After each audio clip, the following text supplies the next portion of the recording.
Um, Save changes. Hello, everyone. It's another Monday, and we are here. It's 7 p.m. We are here with another show, Podcasters Unleashed. Hope you're having a lovely weekend. It's not weekend yet. Weekend finished. So today's topic is interesting, and I think it can be educational for some people that they haven't been in it. If you guys haven't been in it, we're going to talk about cryptocurrency. But before we start, I want to let my co-host introduce themselves, and then we come back to our show. Let's go with you, Victor. Hi, I'm Victor. I'm the Diaspora Chief, and also I'm the host of the Diaspora Entrepreneurs Podcast. And yeah, we talk about all things from. Okay. My apologies for the feedback. Now I see. Yeah, so we have conversation with amazing entrepreneurs who have managed to like skip the 9 to 5 towards the lifestyle of freedom. Over to you, Simon.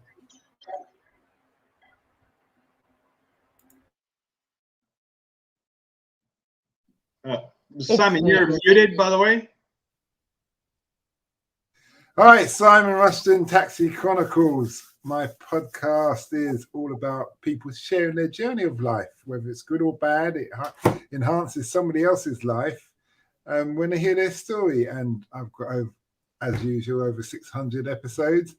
And I think it will be a good listen for anybody from any walks of life. And we're on all major platforms and we publish every day at 8 a.m. Over to you, Nelson. Hi, sorry. Okay, as you can tell, Simon has so many people. He's got to beat them off. They're jumping in saying hi to him, and we'll also go over to Mr. Mahi. But my name is Nelson de Zambrano. I am the host of Investing in America, where we talk about how to invest in the United States and have very interesting and dynamic interviews with people from around the world. So, having said that, over to you, Kaola. Thanks, Nelson. So, I'm the host of the podcast, Women Stories Podcast, where I share powerful stories from women who rose above different challenges. So, tune in for new episodes soon on the podcast. Over to you, Carla. Hi, I'm Carla. I'm the host of the Wonder and Wellbeing podcast, which is a podcast that talks about everything related to education and well-being. Back to you, Matilda. Very good. Lovely having all of you guys. And mine is Coffee with Matilda, A Journey to Self. And my podcast is about finding yourself, loving yourself, and coming out of adversity stronger than before. So today's topic is cryptocurrency. I'm sure most of you guys heard about it. I was hearing about it about a couple of years ago, but I don't know. What was I thinking that I didn't invest in it? I would have been a millionaire by now. But, we just want to talk about what's happening with the world, what's happening with this cryptocurrency. We want to see we want to see if it's worth it to invest in it. Can we invest in it now? Did we miss the boat? Like what I'm feeling right now. And also we want to look at it to see if we can allow our teenagers to trade crypto or not. We want to look at the pro and cons of the currency, cryptocurrency, and to see if we can have any benefit from it, or how even we can invest in it. So I'm going to start our first question. I want to see, I want to Simon, because I believe Simon has good information about it. I want Simon to explain what is cryptocurrency for people who really don't have any clue. So be as basic as you can. Thank you, Matilda. First of all, I'd like to say and I believe I can speak for the team here, we are not experts. We're not telling people what to do so they can go and drop their life savings or pensions on crypto only to make a mistake and then come back and want to sue us. So that being said, crypto has been around for around 10 years. Obviously, we could talk about Bitcoin, where the idea is that it's a decentralized currency. So the beauty of it is that everybody can use it, and the governments of today can't control it with inflation and rates and all those kind of things. Now, those circumstances are going to change. For England anyway, as I was speaking to a banker yesterday, they said, yeah, the government's coming out with some laws and regulations regarding that, but we can discuss that later on down the line. Now, to talk about crypto and talk about the founder, it's actually a Japanese person. I don't want to butcher his name, but no one knows who this person is. But some people come out and said, yeah, I'm that man. And people are like, yeah, all right, go and sit in the corner. In real terms, it's not. But the way crypto is formed is another part of our discussion, and I'll let Matilda delve into that more. But basically, it's a currency that you can do business with over the internet, and you can actually hold that currency in your own personal wallet, or you can hold it online on a blockchain platform. Blockchains is another, I don't want to go down any rabbit hole here, so I'm trying to keep it very clear and simple. That basically, cryptocurrency has been phenomenal, used by the underworld. So if I want to buy a body part, if I want to do buy drugs, I want to do all these kind of things, people can exchange money along that lines. Now, there are points where you can change crypto into cash. Now, certain governments have put down laws, and that's the most interesting part, to put it to cash. Certain governments have put down laws saying that you have to register with that banking platform or that blockchain platform. They have to register IDs and all of that, so the bank knows who's got what. There was a famous situation where 50 Cent the rapper, he had put one album out and he had allowed people to buy it on using Bitcoin. Then he claimed bankruptcy. So the government said to him, yeah, but how can you claim bankruptcy and you've just sold, I don't know, 100 million of whatever? He said, no, I haven't. And they said, yeah, you have. We can see from Bitcoin, based on you've been selling it on Bitcoin. And he said, well, prove it. They couldn't prove it. So he claimed bankruptcy and he kept a load of money. So these are the kind of things where governments hate it. As China, for instance, has banned it, but in the same sense, they're coming out with their own form. I'll just finish with this. Decentralized is the beauty of Bitcoin. I had this big discussion with this banker in the car last night, meaning that nobody as government, as authority, can get in there and manipulate who can do what. They can't, for instance, if a country's operating on Bitcoin, another country can't hold them to ransom and say, you can't use this currency, just like certain countries do. And that is the beauty of Bitcoin. There are other coins that are banked against the dollar now that have been made, and I'm sure the British government's going to do one with the sterling, and China's definitely coming out with their thing. But overall, Bitcoin and certain currencies aren't going anywhere, and there are risks. But I will let Matilda get into that later. I hope that's explained Bitcoin briefly for now. But anyway, back to you, Matilda. Awesome. I want to see any of you guys have any experience with Bitcoins. I mean, any of you? Simon, very nice. You, Nelson, any experience in Bitcoin? Oh, we have pros in the house. And Victor, very nice. What I'm interested to know is throughout the team, who's putting what money on what currency?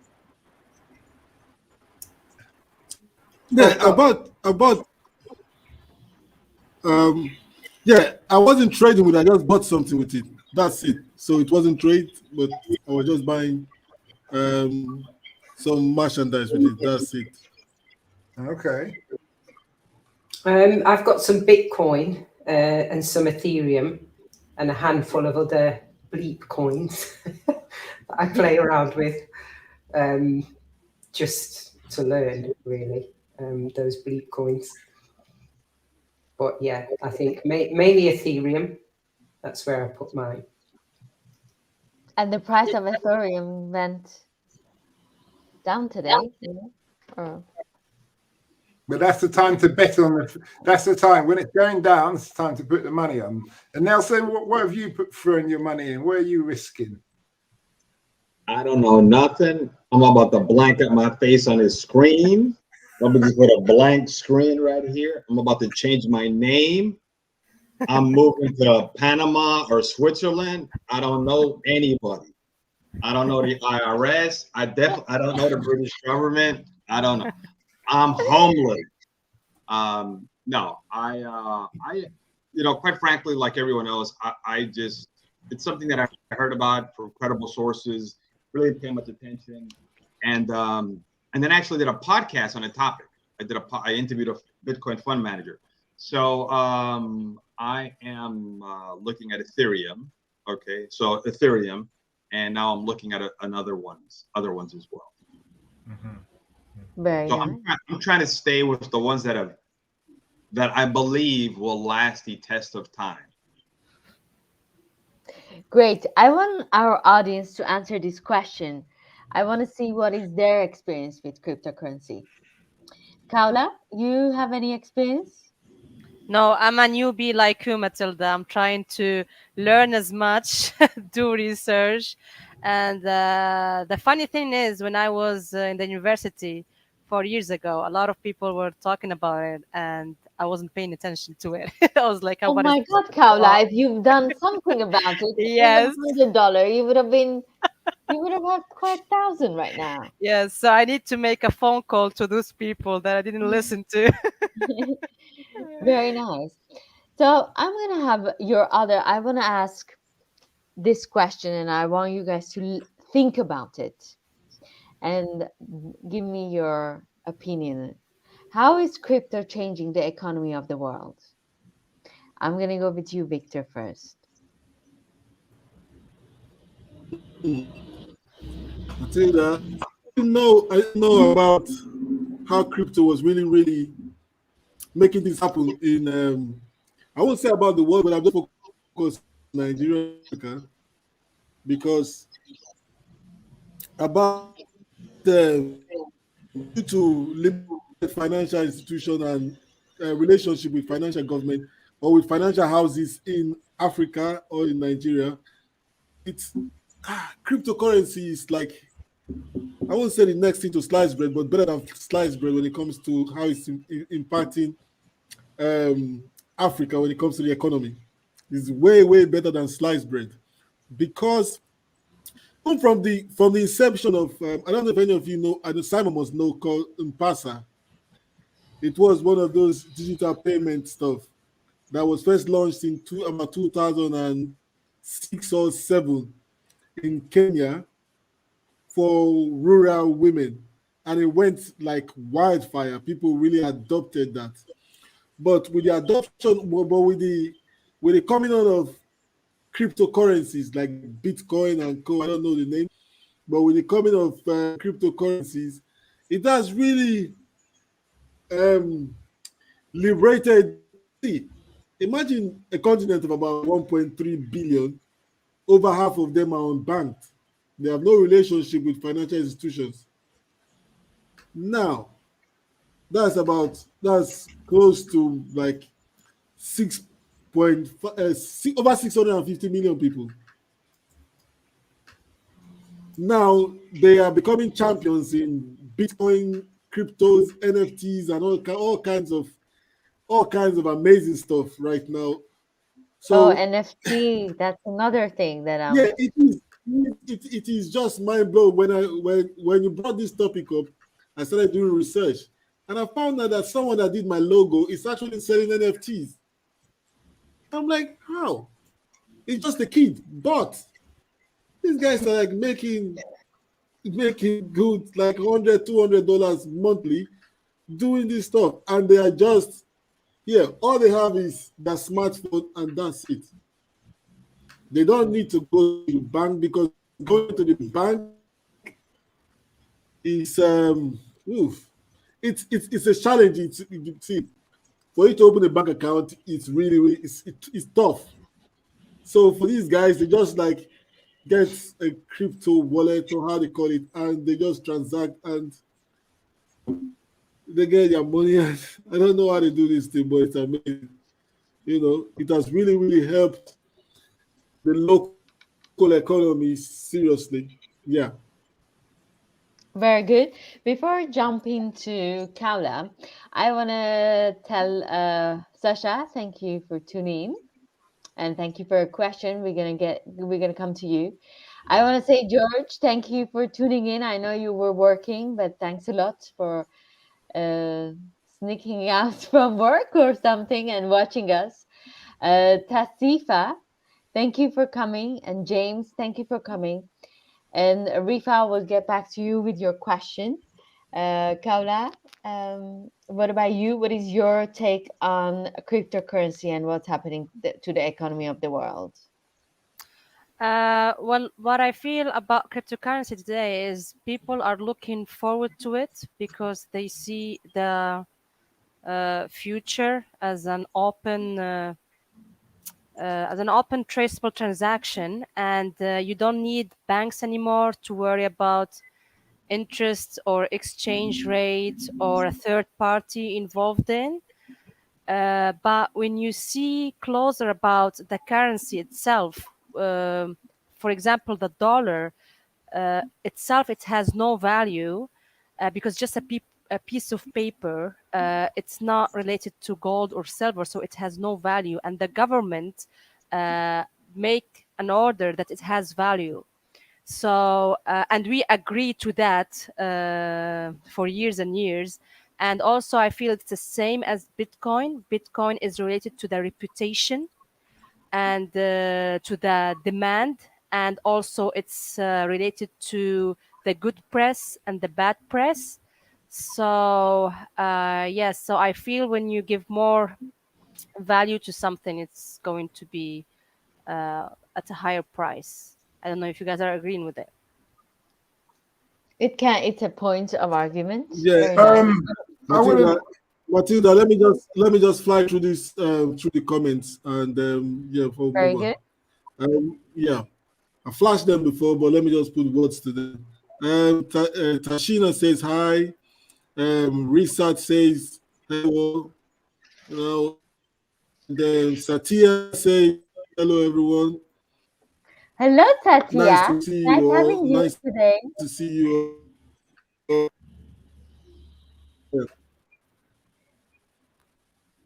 James says hi, for you. It's really an interesting show from Georgia. And then, yeah, and then Tafia says, okay, so, yeah, hi guys. Yeah, George is giving up.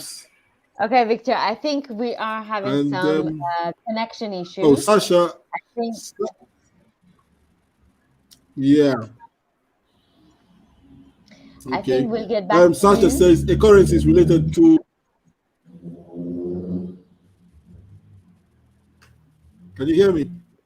Victor, I think we have some connection issue. We'll get back to you shortly, but let Nelson or Simon handle the comments for now if you guys have a better connection. Nelson, you can run it if you want to, mate. Okay, I've got it. Excuse me right here. From Sasha Search for Carrying, a currency is related to the power of a country. International think tanks are working after the Great Reset on technological solutions, but based on central banks. Decentralized power, really? Like in China. Sasha, we definitely want to hear more about that. Decentralized power in a centralized country like China. We definitely want to hear that. Okay. I'm Matilda, not back to sure. you. I'm not sure what Sasha means by really, but in relation to China, China had it obviously, and then they banned Bitcoin. So that's a difference because they couldn't control it. So they had it, but they banned it. But as we know, with VPNs, you can still use facility, even if the government of the day has banned it. It's just that depending on what country you're in, you may have to pay a high price if you get caught using it in that respect. But back to you, Matilda. Very nice. So we have a couple of other more comments, so maybe we can go over them and then get back to other questions. Well, Nelson? cryptocurrency, an answer to Rifan, cryptocurrency. Simon, one second. Let me just read out the question. Some people just might be listening in. Okay, Okay. so from Rifa Tashfia Prova. Hopefully, I said that correct. What is Yeah. cryptocurrency? Say again. Rifa Tasfia.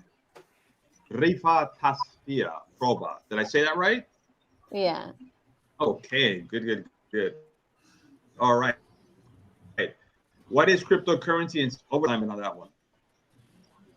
Okay, cryptocurrency is basically just a currency which doesn't involve the government. In short words, it only involves the necessary parties, but all the platforms who are connected to crypto have to verify that transaction before it's actually allowed to complete. I don't think I can put it any shorter Wow. than that. Sorry? Yeah, I just want to that's really simple. I didn't catch that, Victor.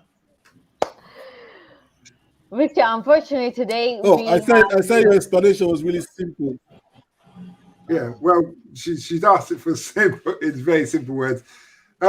Just to point out, there's 17 million bitcoins right now. They're only ever going to make 21 million. There's quite a percentage of the 17 million is actually lost in transaction because people who forgot their password to access their wallets or the blockchain where the money is. So it's quite interesting. And then obviously there's other currency being made all the time. And people are going to Ethereum, which is the second best to Bitcoin. And considering Bitcoin, a lot of the billionaires own Bitcoin now. And when I say billionaires, they're new billionaires. They're not the billionaires from like the old days. And this is where the government gets is scared, because you get all these wealthy people who are, or especially kids, young people. I've interviewed about 4 or 5 people, and most of them are under the age of 30. And quite a few are teenagers, and they're either mining, they're trading. And this is the way it affects individual economies, because the people of power can't cling on to power if they've got all these people who are doing transactions without their knowledge and getting wealthy. So it's a bit like the equivalent of drug dealing, where the government gets very upset, not because it harms people, but because they can't tax it. But back to you, Matilda. very good. Do we have a couple of more comments to read, or that's it? We're good to go. No, we have comments. Nelson. Yeah. What is you've got a comment right here. Is the crypto market crashing from Hakima Aliyah? Is the crypto market crashing? So I think we're gonna come across that. We're gonna come back to that. We just got 2 more to read, okay? So Tashima, I'm sure we're gonna answer that question. Next one is from James George. Okay. If we could put that up there, Victor, from James George. And his comment is each Bitcoin is made up of 100 million Satoshis, the smallest units of Bitcoin, making individual Bitcoin divisible up to 8 decimal places. That means anyone can purchase a fraction of a Bitcoin, which is as little as $1 US. James, thank you for that definition. And next one, please. It's from Rifa Tashfia Prova. Yeah, you called my name properly. Well, thank you very much. Okay, Simon and Matilda, back to you guys. And we have Thomas. Thomas is our nice to have you, Thomas. She's saying it will it will give banks a kick to move in a better way. I think that's it. Mm. Good comment to have. In before I jump on Tahitian Tahitiana as comment about is the crypto market crashing in relation to what Thomas has said. Hi, Thomas. I will say it's given the banks are panicking because they've seen and heard that the people making a lot of money, the young people making a lot of money, and people who are in their circle, as in connected to politicians and all of that. So what they're doing, they're poaching anybody, any young people, any people who understand it, and they're trying to come up with systems to rival. So they're not really trying to behave in a more moral way or being more fair to the public. They're just trying to grab people who know the stuff and create their own system, and then get the government to say, we can use this system, but all the other currencies you're not allowed to use unless you're registered with us. And that's a kind of bottom line on what they're trying to do. Now, in the sense of, is the crypto market crashing? I would say no. I say it goes ups and downs, just like the stock exchange. But right now, things like Bitcoin and where it's decentralized, that's going to be going on for a long time. And there'll be people, and because of young people are up to speed with technology more than the older generation, they will always be doing business with as a consultant said to me the other day, crypto's not going anywhere. He said young people and people will always be doing business with crypto, whether the government comes out with their own scheme or not. The question is, if you want to do something, you don't want it to be open, you're going to use the crypto, which is decentralized. And if you want to bank it against something else, now, the only thing I could think of is just like printing money. The government prints money and it's legal. If you print money, you go to jail. They'll probably try to come out with something like that in England. But apart from that, I wouldn't say I don't see any signs of it crashing. And I've spoken to quite a lot of people about it. Simon, actually, you were saying a very good point. So I'm gonna then, after what you're saying, I'm gonna ask the pro and cons of cryptocurrency. I don't know, Victor, if your internet is better, your connection is better. Do you wanna? Hold on a second, Matilda. We got a comment came in just hot off the pressers. It's from Siftia Kabir. Sifia, I hope that I said your name correctly. Sifia Kabir. And I am so. Say again. You have to pronounce it sexy, Kabir. Sifia Kabir. I sound sexier when I'm in France. Okay, it just doesn't. All right. So Sifia Kabir. She has a question: is can Bitcoin go up again? All right. So we'll hit that, and then we have another one. And Satya, I am curious what country you're in now. From Sasha Search Bakarian, crypto will be regulated by the power in the future. Young people will not decide. They don't have the power. Human comedy is only about the balance of power. So I see. And George Finkelman, hold on, sorry. Let's not go so quick. I can't read out that fast. And then George Finkelman, what are those things? Bombs. Peppers or something? Bombs, okay. No, it's the old-fashioned bombs from the 16th century. Oh, okay. Okay. And that's about it. Matilda, over to you. George, tell us, have you done any crypto? Have you dealt with any crypto? Let us know. In relation Matilda, in relation to the lady's statement, can Bitcoin go up again? There's two things. You've got the bull rush, which is mainly used for shares, stocks and shares terminology, and then you've got the waves. They're both the same thing. Basically, if you can see my hand, that's a wave.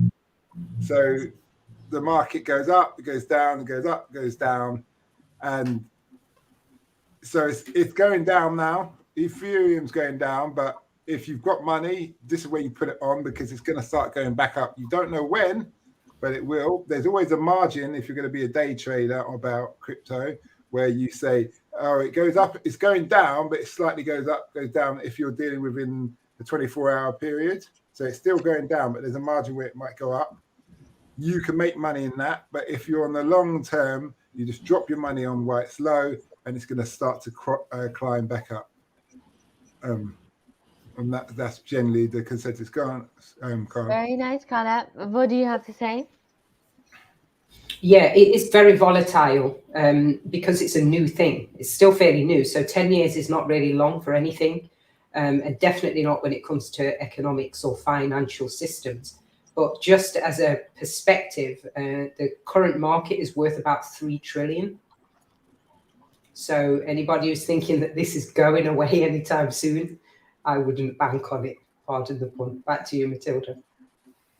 I want to add something what Carla said, because effectively, actually, it's very new, these currencies, and it's very digital, unlike gold or silver. And no one really knows what they should really worth. And you find the prices are very speculative. So they are tied to a new cycle. And sometimes when Elon Musk say, for example, we don't accept any more Bitcoin to buy cars, you see the prices are going down. So also there are some influential people that they could influence too the value of those currencies, cryptocurrencies. Back Okay, to you. Carla, I want to see what is the... One second. Got a comment Yeah. come in from Fiat Currency. Matilda, just to let you know, we're good friends now, myself, since I can pronounce Fiat Currency's name. Okay, so Bitcoin's price has skyrocketed as it become a household name. 5 years ago, you could buy a Bitcoin for about $500 as of now, 30 November 2021. A single Bitcoin's price was over $57,000. That's a growth of about 11,400%. Okay, over to you, Tasfia. Thank you very much for that piece of information. So Matilda, over to you. Yeah, so let's see what is the pro and cons about cryptocurrency. Is your connection better, Victor? Can we hear about the Yeah, pros? yeah, I hope so. Can you hear me properly? Yes, let's go. Yeah. Oh yeah, let's go. See, apart from the hedging, of hyperinflation that is happening in this part of the world where we don't really determine. I think it was Hala who mentioned something about we can't really determine what the value is, but they're very speculative. But I have a different opinion when it comes to determining value. So what backs up value? We have gold in Africa, but our value by our currency is being devalued by the perception of the Western powerhouses. So who determines what what's the value of something? Is the mode of exchange. So who devalues who sets the value? That is what I have. And speaking about speculation, currencies crash anyhow. Currencies in this part of the world, they just crash. You wake up today, and the naira some weeks ago was like close to like 780 naira for one pound. So the naira is a little more volatile to me compared to cryptocurrency. That's why I would advise you to go put your money in goats and all those kind of livestock. Yeah, but apart from see, Matilda, some of the pros of cryptocurrency is easy to it's easy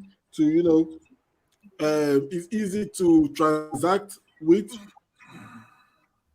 Where I'm coming from, it's easy to transact with, just like a text message. Boom, you've done it.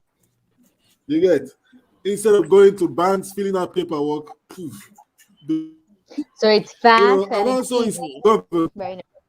I saw one of the I saw yeah, it's fast So and it's easy. And I saw one of the definition, I think it's by Carla just now, that says it's being so it's kind of self-governed. It's not governed by the central bank or big institutions. It's governed by a democratized system. So I it's like no one's that ability. democratized system. Very nice. Yeah. And it's a cost-effective mode. very cost effective to transact business with. So if you want to transact something of as little as $10,000, you need to the cost is just straightforward. You don't have to pay from the originating bank to the destination bank, things like PayPal, chopping this, chopping that. So the pros are, for us, it is very, very good. And I wish the government in Africa understand that this is not going anywhere, that the youth or the new, I won't call myself a millennial, but I'll say the new people that are really engaged in crypto, we are not going anywhere. We will start studying this and keep learning and find a way to make it more and more sustaining and part of our lifestyle. So over to Very you. nice. I like I the just, I like One, the points that hey guys, Victor was saying. I hey guys, hope the listeners one were second. listening Something that's carefully. part of our Yes, lifestyle. Hold Nelson. on. Something that We lost you, Nelson. Yes. excuse me. your Something that's part of sound our is cutting out, lifestyle. Nelson. Yeah, something that's part of our lifestyle is our comments. So from Shasta Murshid, hey, good people.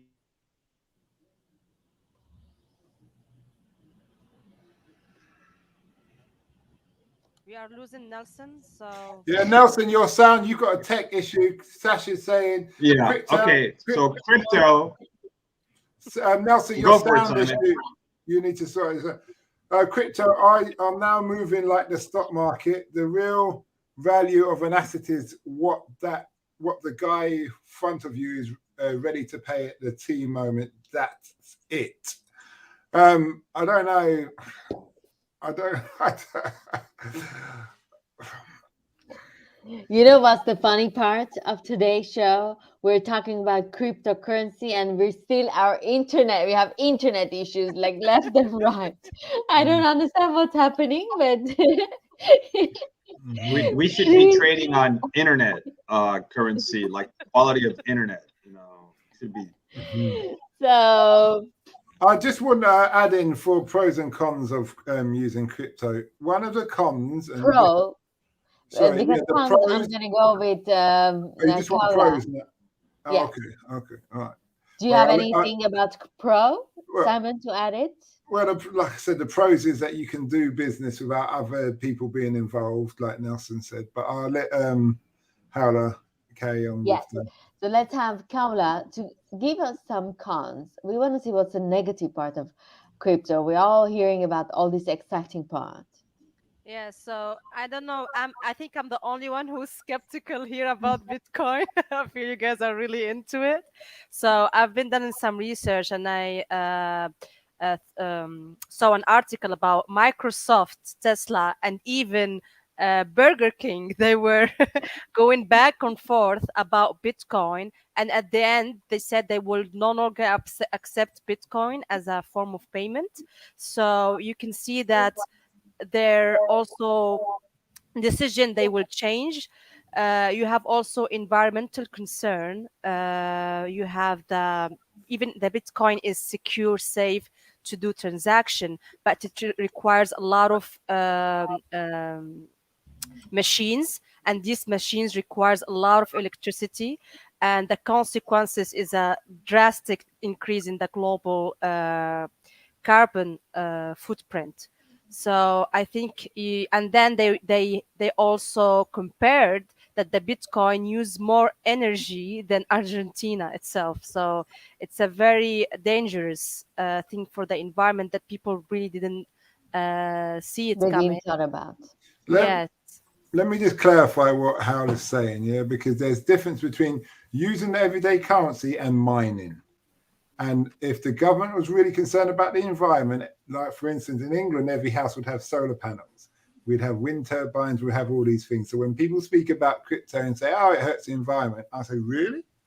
And also there's mining places where they mine, where energy is very cheap and affordable, like in Kazakhstan, where I've interviewed people who have mass warehouses there because you do not have to use, even though electricity may be high, on the environment side, you've got natural air cooling, and all the machines are only good for a set period of time in that respect. So that, Uh, I wouldn't say that's such a negative at all. yes, but the Actually, cryptocurrency miners actually they Yeah, cause power well, grid overloads, yeah, electricity shortage, but, and blackouts. So it's but yeah. how, just like I was pointing out, you need infrastructure to support certain things. So what happened, I met 2 days ago, I had a 19-year-old in the car, it's a student, and he was mining from university his halls of residence because it's a lot cheaper, yeah, in comparison to somebody else, which he said the electricity bill was included in his rent.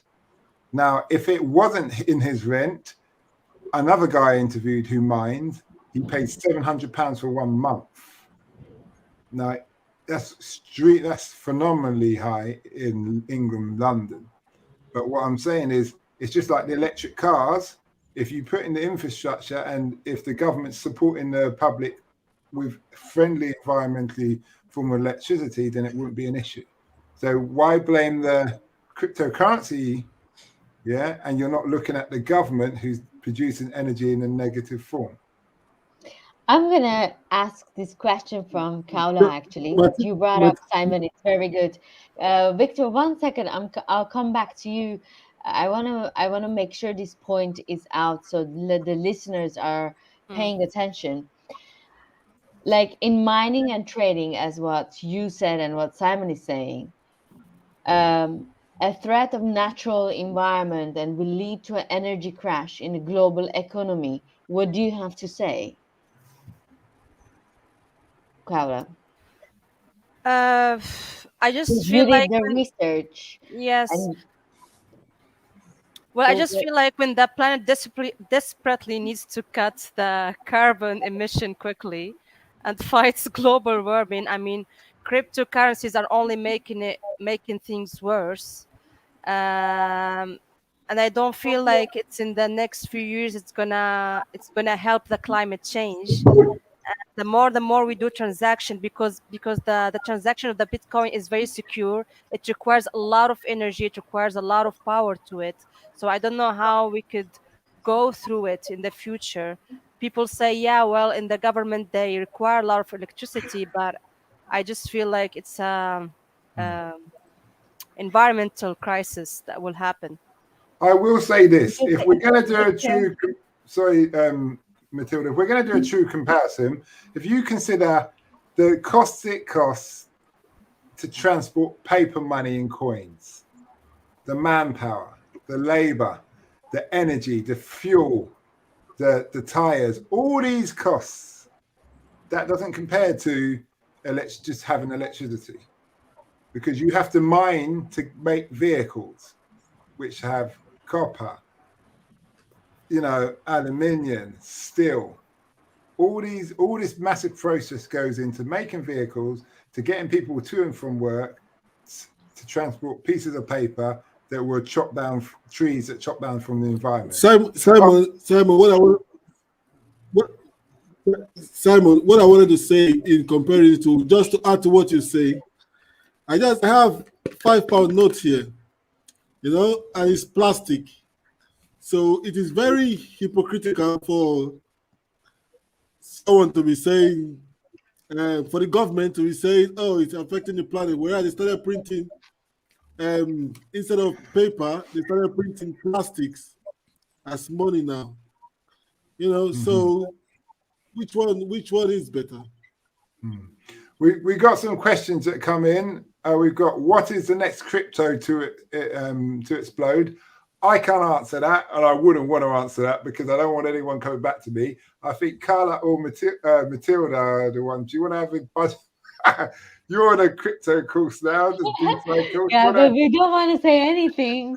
But you have to just watch everything, the news, watch the news, and lots of interviews with, you know, people who are in it. I think Okay. that's the game.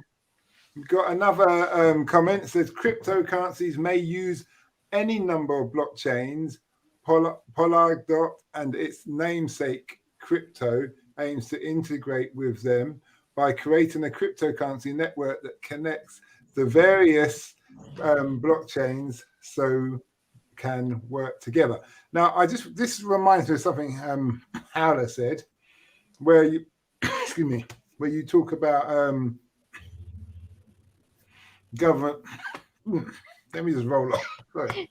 We have another issue today. Yeah, I'll give him a break Whoever while he is gets reading himself. the comments, Well, Carla, can you read the comments?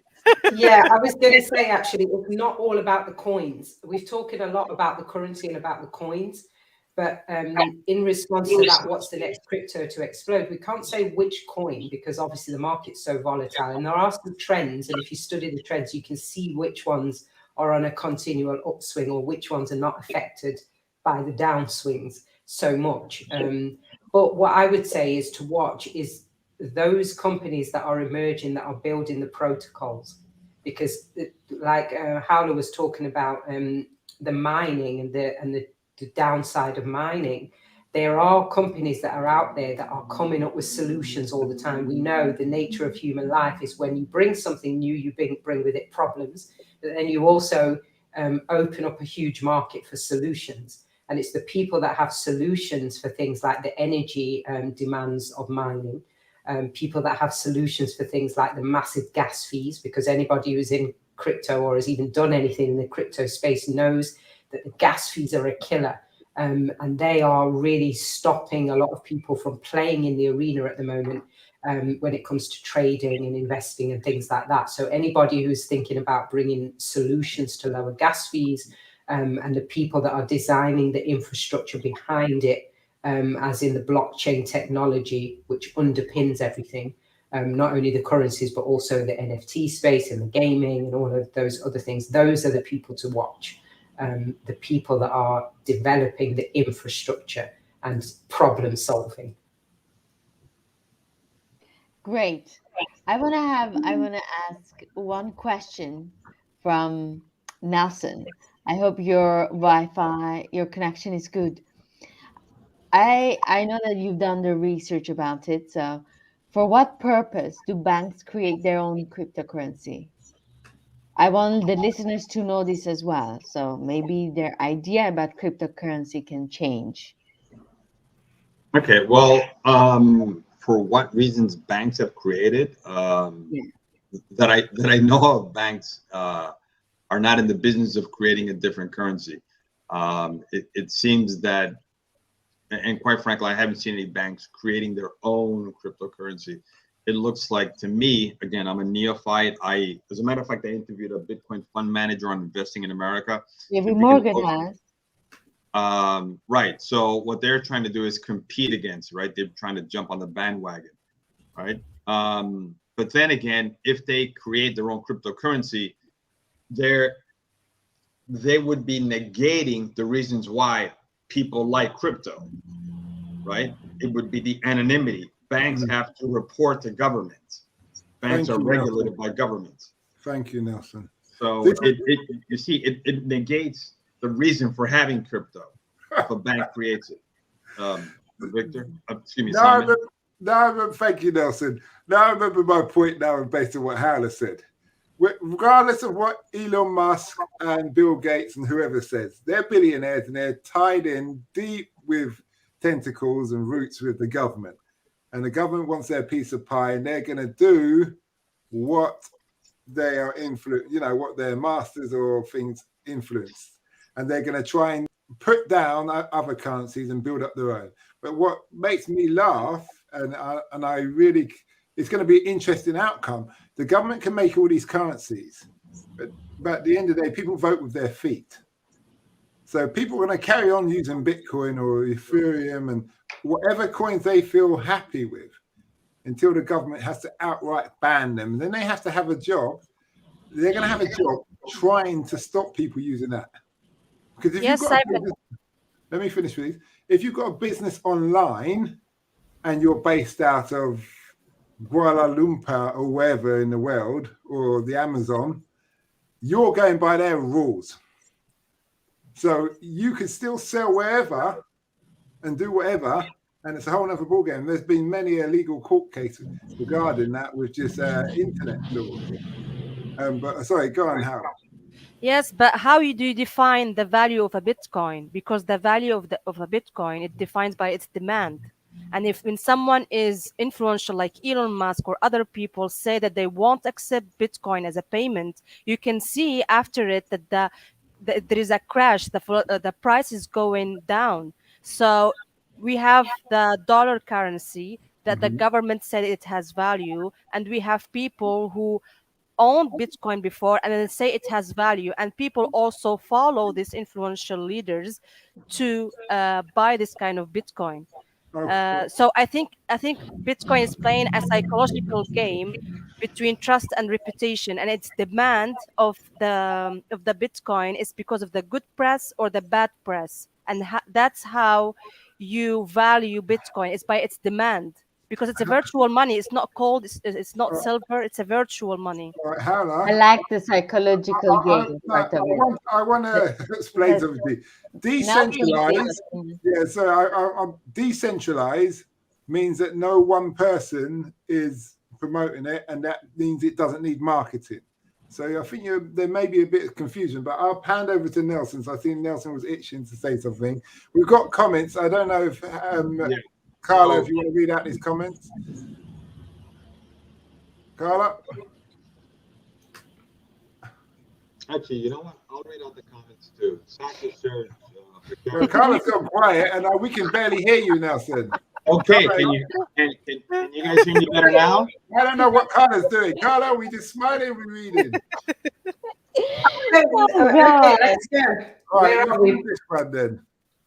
Bitcoin's annual consumption is estimated at around 77.8 terawatt hours, up from 9.6 terawatt hours in 2017, according to Digiconomist. That's from James George. And we have a new trend. This is from Sasha. We have a new trend. Like every time we'll have a lot of craziness, like internet at the start. Yes, this has definitely been compared to the internet and what happened there. Thomas, hi Thomas, nice to have you back. Big love for the podcasters. I have a gym session. And Reefer says usually cryptocurrency is stored in crypto wallets, which are physical devices or online software used to store the private keys to your cryptocurrency securely. Some exchanges provide wallet services, making it easy for you to store directly through the platform. However, not all exchanges or brokers automatically provide wallet services for you. Yes, that's a good practical tip there from Reefer. She's talking there about hot and cold wallets. So thank you for that, Reefer. And Tassina, can Bitcoin go up again? And okay, we've got some jumping comments. And we had a bird from George. Where's the bird from George? Can we? Hey, George. Do It you know will what be that the bird's next about? NFT. Yeah, there you go, George. Mint that as an NFT. You never know, it might go for like 500,000. You might have your retirement fund there, George. Back to you, Matilda.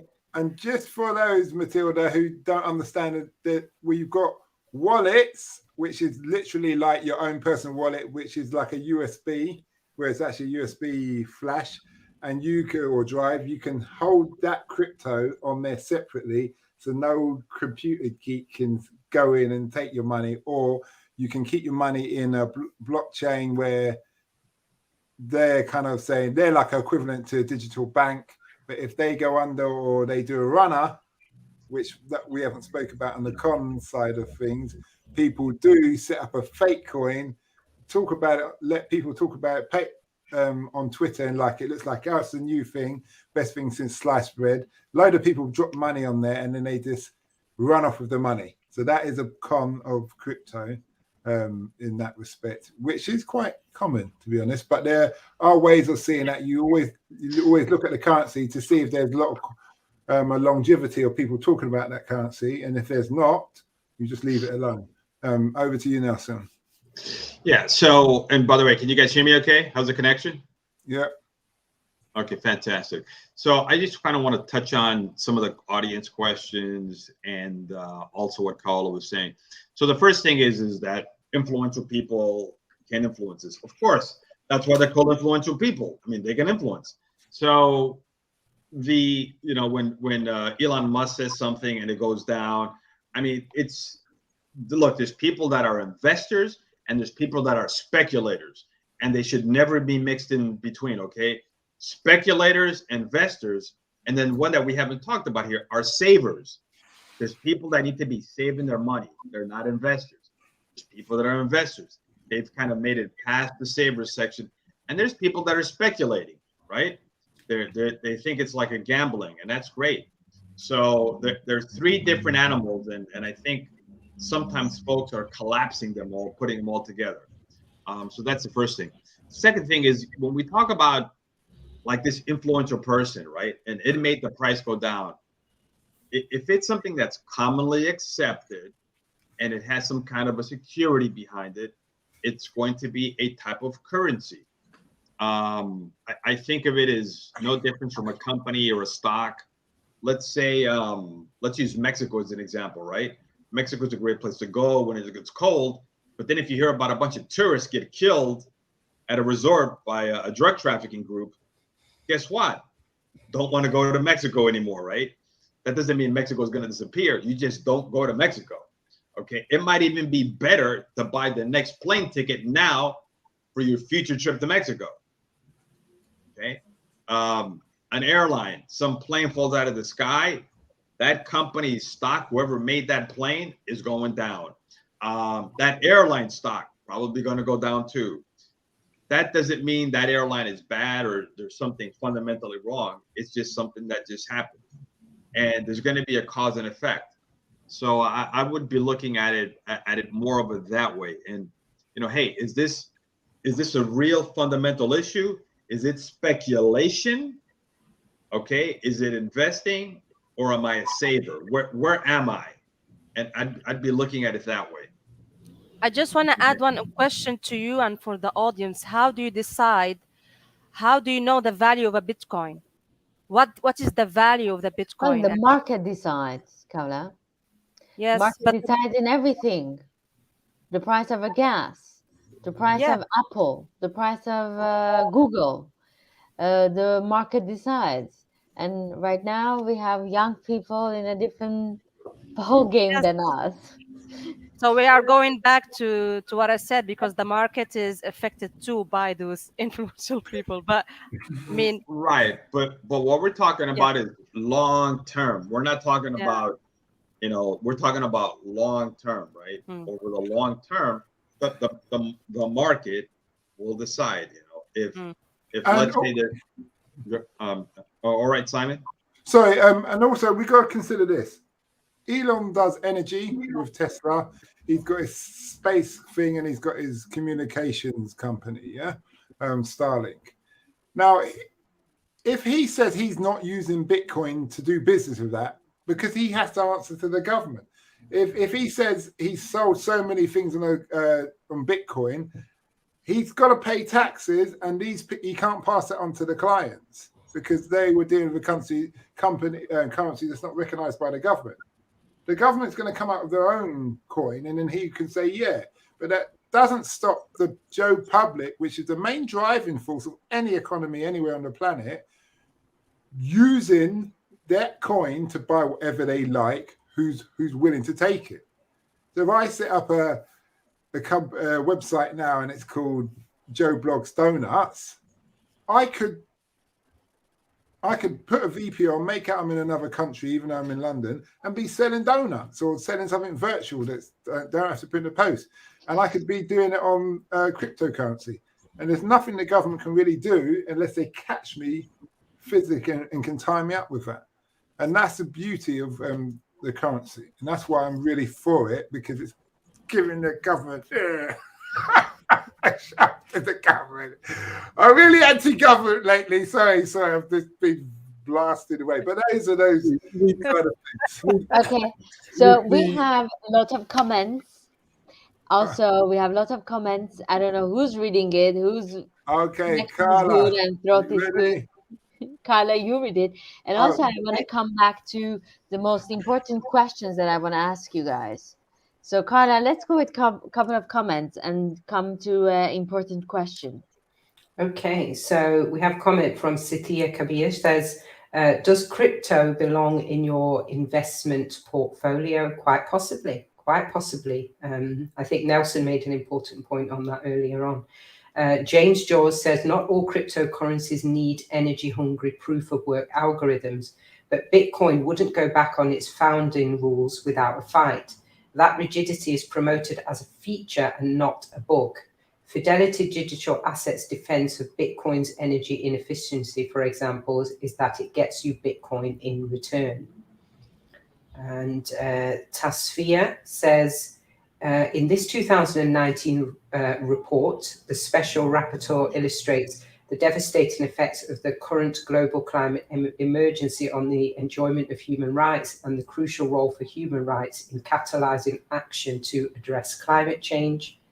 And she's sent a reference there for that report if you want to have a look at that. Tassina also says, to state it simply, don't buy cryptocurrency if you don't have a solid emergency fund in place. Absolutely. Cryptocurrency is no different from any other investments. You have to do your due diligence. You have to be in a position to invest. And as Nelson pointed out, perhaps for some people are not at the investment stage in life, they're at the savings stage of life. So if you're not very good at handling the current currencies, then you probably need to stay away from cryptocurrency until you learn how to manage your fiat currency, can we say. Okay. Just to add to that, I did talk to a crypto consultant. He's quite a young guy. He's doing consultancy only for corporate companies, because I asked if I can come on his seminar, and he said no. That was a company. But I said, well, I'll put 20 quid on every day. It's like $25, whatever. And he said to me, actually, that's a very good system, because whether it goes up or down, over the long term, you're always going to get the overall percentage. You won't necessarily get the high percentages if you're doing a day or waiting for the bull rush or the waves, but you're definitely going to come out on top. So that's just a little tip. What he said, the future millionaire. It doesn't. Don't think. I should actually. For those people who wanted to see the bull rush, I could have shown you my graph, my currency holding, because, or rather, sorry, how crypto's moved over the last period of time. But I don't know, Matilda, if you want that, so we're running out of time. Yeah, we are running out of time. But let me ask, maybe 1-2 other comments, and then my question. Tassina's got a question there, how to invest in Bitcoin. To jump in there, to answer that, Tassina, you can go, there's a company called Blockchain, which I'm using at current. There's also Coinbase, and you open an account. I don't know what country you're in. You may not have to verify who you are with a form of ID, and then it will give you the options of usually 4 or 5 main coins that you can invest in, and just link your bank account to there. I believe there are other ways. I'm not sure if Carla, if you want to expand on that. Yeah, well, the first thing you need to do is you need an account on an exchange. And there are centralized exchanges and decentralized exchanges, and they have their own pros and cons. So the centralized exchange is the more secure one. It usually goes through a similar system to the traditional bank account, where you need to confirm your identity, the whole KYC, where you have to submit photographs and passport and all of that kind of stuff. That's your centralized exchange. And then you've got your decentralized exchange, which is a lot quicker with no checks and all of that. And then once you're into there, they're mostly self-explanatory. You follow the procedure on the screen, and then you can go in and directly buy cryptocurrency using your fiat currency, using your Carla, right quick. Hey, right quick, Carla. 2 quick questions. You mentioned a couple of acronyms. One is, what is KYC, and what is fiat currency? Is that okay? The car in Italy? That fiat? Is that what we're talking about? Okay, so KYC is know your customer, and that's the whole security thing that you have to go through with your bank. Anyone who has a bank account knows what KYC is in the practical terms, because your bank has probably contacted you in the last year asking you to update your KYC information, i.e., give them your passport, give them your ID or something like that. This has been a massive thing in the last few years because of security with banks. And contrary to what we were discussing earlier, there's been a couple of times where people have said that Bitcoin is different. There's been a lot of mixing up of terminology. So there are some places where it's decentralized, where you can just go straight in, open an account and start using cryptocurrency. And then there are some places where you have to go through procedures very similar to a bank. And KYC is the feature that you will find on those exchanges when you try to open those accounts and operate inside them. And the other you also question mentioned was, fiat. What's that fiat thing you're talking about? so fiat currency is the money that we currently use.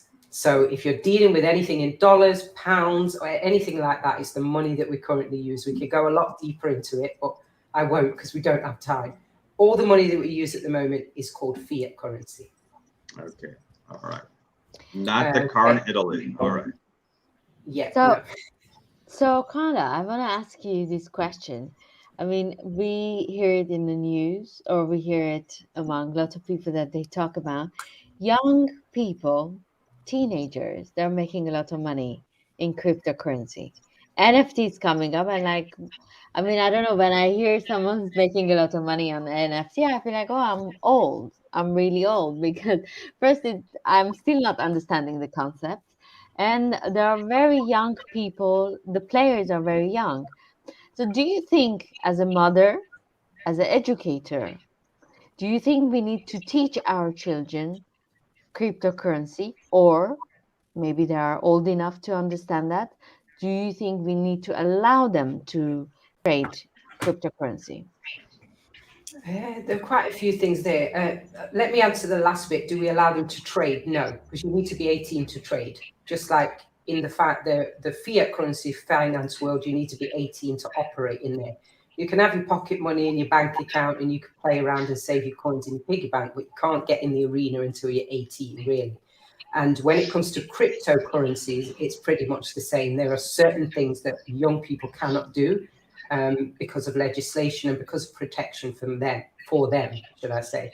And the other question was related to education. So they need to know about this. And this is part of the future. And we know with young people, they are usually on the ball when it comes to preparing for the future. If we think back to when we were first using the internet, I remember the dial-up internet and all of that. And my dad was like, what kind of nonsense is this? And we were being told that it was the future. It was the future of information. It was the future of books. It was the future of communication. And here we are today, right? How many years later? And that's definitely true. This is it. This is the new thing. This is the revolution, the technological revolution. This is not just about currency. This is the next technological revolution. The technology behind this is the big issue, the blockchain technology, which is a digital ledger system. I think we had a basic terminology earlier. I don't know if we can put that on the screen. But the blockchain technology is what the children need to learn about. And it's not really up to the parents. They're already learning this. If your kids are gamers, if your kid is into Minecraft or any other new trend in gaming, they're already in this arena. They're already in the blockchain technology arena. If your child knows about all these little kitties and all these things that are going on, the NFT things, then they're already out there. And it's only going to be a matter of time before your child is. Some of them are already doing it. There are some games where children swap their own tokens. There are some games where children play for coins and play Metaverse. Yeah, the metaverse. Kids are already doing this stuff, but often kids are ahead of their parents. And what their parents and educators need to do is get up to speed so that they can keep themselves relevant, really, because the kids will run off with it and they will get involved in things quite often that are dangerous for them if their parents and their educators are not on the ball and don't know the basics. Doesn't mean you need to be an expert, but it does mean that you need to know the basics about it. You need to know how it's going to change art. If you have, for example, a child that's going to study art, NFTs is going to be a part of their course. So they're going to be talking about it. They're going to be creating them. They're going to be minting them. They're going to be making mistakes in that arena. Some young people will be in debt in the blockchain in a few years. It won't be in debt as we know it now. It will be in debt in the blockchain. And that's because they won't have been told the things that they need to know. So there are a lot of things that parents and educators can do to help young people to navigate this space in a sensible way. When it comes to trading, investment, saving, the same principles, the same values apply in the digital world as apply in the world today. So don't be silly with your money is one of the main ones. And obviously don't be greedy. Don't be a person that's looking all the time for a quick material gain and willing to sacrifice morals, standards, ethics, other people's safety and things like that to get rich. Those are all things that people will need to know when they're dealing with this technology going forward. Back to you, Matilda. And don't buy your pizzas with Bitcoin. That was And remember great. your keys. Remember your keys. If you put your crypto Yeah. on a cold wallet, remember your keys. The crazy stories. I'm thinking the guy that bought the pizzas with Bitcoins now with 10 or 10,000 Bitcoins, he could have been a billionaire now or very high millionaire. No? I mean, I don't think that pizza was worth Maybe any it of was worth it. Maybe it was a good pizza, Matilda. I don't know, but I was like, if I was that guy, I would have depression right now. Hey Well, the guys, wait, pizza wait. owner is As at that Hold on, time, hold on, hold on, guys. that Hold was on, the hold measure on, of hold on, exchange. hold on. We've got a comment came in here. A comment came in. Sasha Spirits Precarian. Yeah. Okay, go for it, Carla. Sasha says, decentralized means nothing against the power of the state. They can do what they want. You really think they'll let the power away from them? Power is control. We created wars just for power. And James George says there's no official Bitcoin company because it's an open source technology, but there are several different exchanges that facilitate Bitcoin transactions. That's really useful information. Thank you, James. And Sasha again says, I think it's always good to invest in new trends, but it's always risky. So no more than 5% of your patrimony. If you lose everything, you have no regrets and you can survive. If you win your bet, it's exponential. Yes, very interesting. Very good again. Thank you, Sasha. Back to you, Matilda. I want to see what Victor is saying. Victor is very quiet today. Sorry. I mean, your connection is bad. It's not that we're ignoring you, honey. No, it's okay. I know my connection is bad. I can see that. Yeah, what I wanted to say was that it's regards who the value of the two pizzas, 10,000 Bitcoin. That was the value he saw according to it. Is it Sasha or one of the comments that say, as at that time, T? The value of those 10,000 of the pizza is equivalent to 10,000 Bitcoins. So you can't tell him it's wrong or he was wrong, but that was the value he saw as at that time. Yes, Nelson. Yeah, I was about to say, I mean, with all of this, I mean, the same principles apply for investing, right? If you've got a long-term view, if you're playing the long game, probably going to be better off. Like the guy with the pizza, he saw it as, hey, it's a joke, ha ha ha. It would have been anything. It really didn't matter what the heck it was. It's just like the person who says, you know, I'm not going to buy that lot. I'm not going to buy that building, you know, or that's a rough neighborhood. I don't want to be in that rough neighborhood. 5, 10, 15 years down the road, you know, they can't even dream about being in that place. So the same principles apply. The same exact principles apply, whether it's a stock, a mutual fund, EFT, Bitcoin, real estate. The same principles apply. If they're looking at it as a long term, they're looking at it as a game. Is it a speculation? You know what? How are they approaching? What's their approach to this kind of thing, which is savings at the bottom, investing heavy in the middle, and speculation at the top? Very nice, Nelson. I mean, it's time to wrap up. So I wanna end this conversation today, and I wanna ask each of you maybe 1 minute. What do you think is the future of crypto, and what do you think we should do? Victor, let's go with you. I think we should It's a very good question, Matilda. I think we should pay attention to it. Pay more attention to it because it's not going anywhere.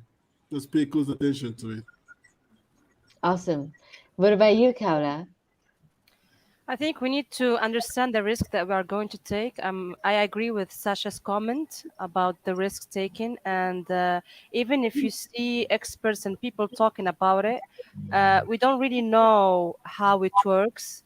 We need to get on it and try to, just put our hands on it and invest in it, but just in a small amount of money, just to learn, because this is the only way to learn about it. And I think that the currencies always relies on the stability of the government, and Bitcoin relies on computer code and blockchain. And I feel like Bitcoin is unpredictable virtual world. So I'm skeptical about it, and I'm very traditional one. So if I will invest, I will invest in gold, in wood, in silver, in tangible stuff.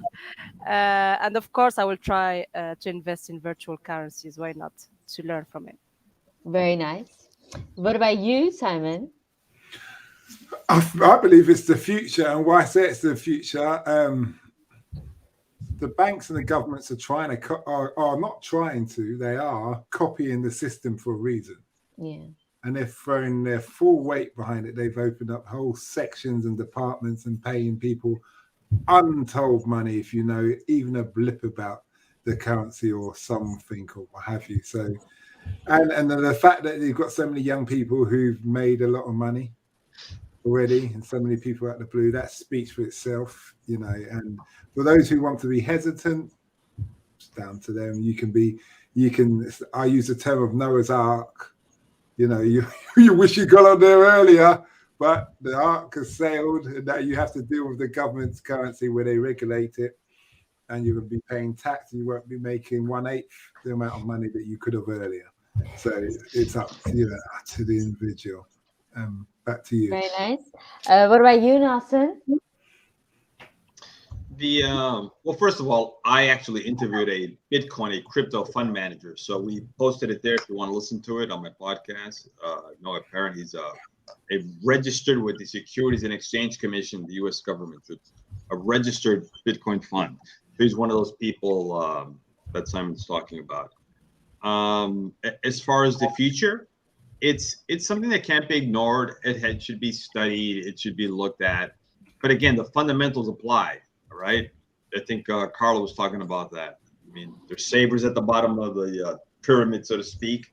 If you're looking at it, something like that, at the bottom, you got to have good savings habits, right? Got to have that financial house in order.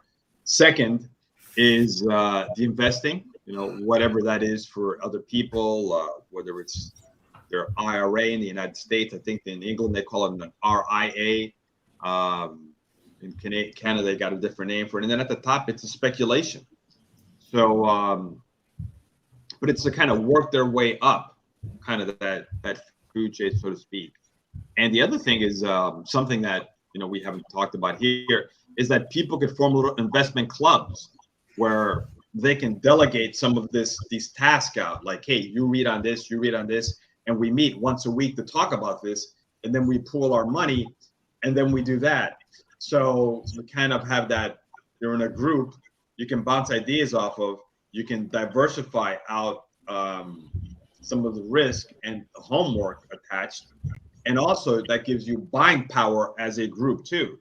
Because instead of one person saying, I'm going to put in, if everybody says we're going to put something in, if and when this thing matures, then you can make those decisions as if you're your own investment committee making purchases, making choices. Nice point. And what about you, Carla? What do you think? I think it's here to stay. People were having this conversation 10 years ago just about Bitcoin, because Bitcoin was the first cryptocurrency. But as one of our guests pointed out, Bitcoin is just a fraction of it. Bitcoin is not the technology. The blockchain is the technology, and that is already having an impact on you. Even if you know nothing about cryptocurrency and the blockchain, it's already affecting you. I know Simon mentioned earlier about the banks. Not only are the banks getting in on this in terms of legislation and all of that, but the banks are also heavily investing in the infrastructure behind cryptocurrency, in the blockchain technology, because the blockchain technology is the big thing. It's changing everything. It's changing science. It's been changing education actually for a long time. And it's huge. It's huge. So it's definitely here to stay. It's definitely something that you would need to learn a little bit about. But the cautions, I think Nelson's already pointed out some of the cautions in terms of finances. But also there's a lot of black holes that you can fall down with this. You could get into that thing of being stuck and thinking that you need lots of information. And you don't. It's just like the internet. We still don't know how the internet works, but we're sitting on here talking every Monday. So it's cryptocurrency is the same. You don't need to know everything about it to get in it. And you also don't need to compromise your values to be engaged in it. You don't have to compromise any of the standards that you would have had with your regular finance or your regular money or your fiat currency. If you were principled and you had values and you were good with your money, you'll be the same when it comes to dealing with this digital money. So Very yeah, nice. back to you, Awesome. Nicola. Well, I want to thank the audience and I want to thank our participants today. Rifa, thank you. You brought interesting points. Toshina, very nice points. Thank you very much. Sasha, as always, it's a pleasure having you. You're our number one fans. James, you're a very smart man. Maybe I should use you as I'm taking a class in cryptocurrency. Maybe you should be my coach or something. George, thank you with your birds and bombs and your NF. Maybe it's NFT. I don't know. Maybe we need to invest in it. And Sitia Kabir, thank you for coming. Thomas, thank you. Hope you're having a very good gym session. And Tasifa, thank you for your question. It makes us think. And as also as we hope we answered your questions as much as possible. And hopefully, I mean, don't take any advice, financial advice from us. Um, we're not experts in it. The conversation was, our hope was to bring this conversation more awareness for this subject, and you can do your own research, and hopefully, you can make the right decision for yourself. Um, and a prosperous decision. Sasha, I hope you're listening. And that's about it. I want to close up tonight's show, and we're going to see you guys next Monday. Before we leave, our co-hosts going to introduce their podcast as well. So if you're interested in any of them, you can jump into their private or personal podcast and enjoy their show. Let's go with you, beautiful Kaula. Thanks, Matilda. So my podcast, Women in Stories podcast, you can find all podcast platforms, Spotify, Apple Podcast. And yeah, we will hit some topics about cryptocurrency. And we wanted to see more women gangsters invest in it. So I love that. I want to watch that. Simon, Thanks, Taxi Chronicles. As you know, my name's Simon. There's quite a few podcasts episodes about crypto already, and there's more coming out. So feel free to subscribe, and you'll get that daily episode, 5 to 20 minutes. Over to you, Victor. Yeah, thank you, Simon. I'm more into traditional investing, so but I can use crypto for exchanges. Anyways, I'm Victor. I'm the host of the Diaspora Entrepreneurs podcast. We are on all platforms, including YouTube. So check us out. See you, Nelson. And Victor, thank you very much. Here at Investing in America, we actually have interviewed Bitcoin fund managers. So that was posted in the link. So you guys have access to that. And we will have launching a YouTube channel as well. And we will be having interviews on Bitcoin and crypto compared to real estate. So we're going to be going through the whole cycle, the whole investment cycle gamut. So feel free Follow us. We're going to have the channel. And next year, we're coming out with a book. A book is coming out. I'm putting out it publicly. So now I got to publish this goddamn thing.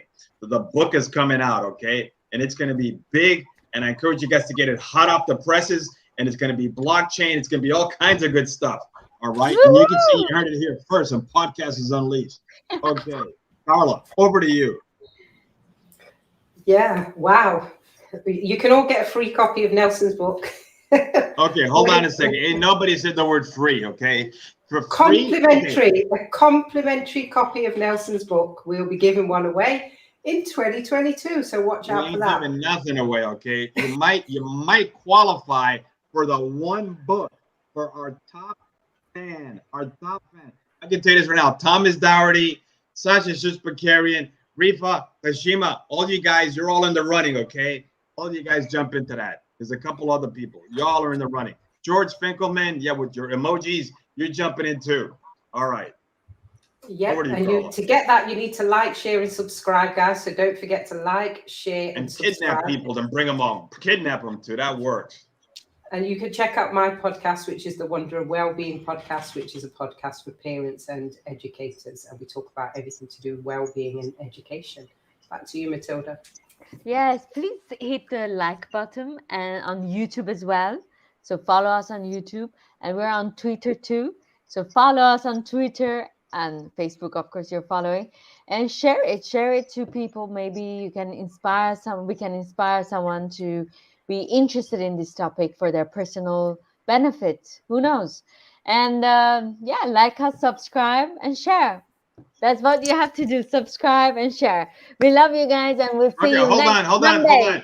7 We p.m. just got London time. We just got something in from Rifa Taxia Prova. Popular social news aggregation, web content rating and discussion website Reddit saw people mentioning crypto almost 6.6 million times in 2021. Proof of the hype around cryptocurrency continues to gain momentum globally. Rifa, thank you for getting that into us. We appreciate Thank you, Rifa. Thank you, Rifa. And thank you, Sasha, for suggesting topics. As always, please, we want to serve you guys to topics that you like. And we are up to any challenge. Challenge us, guys. See you guys next Monday. Ciao. Mm.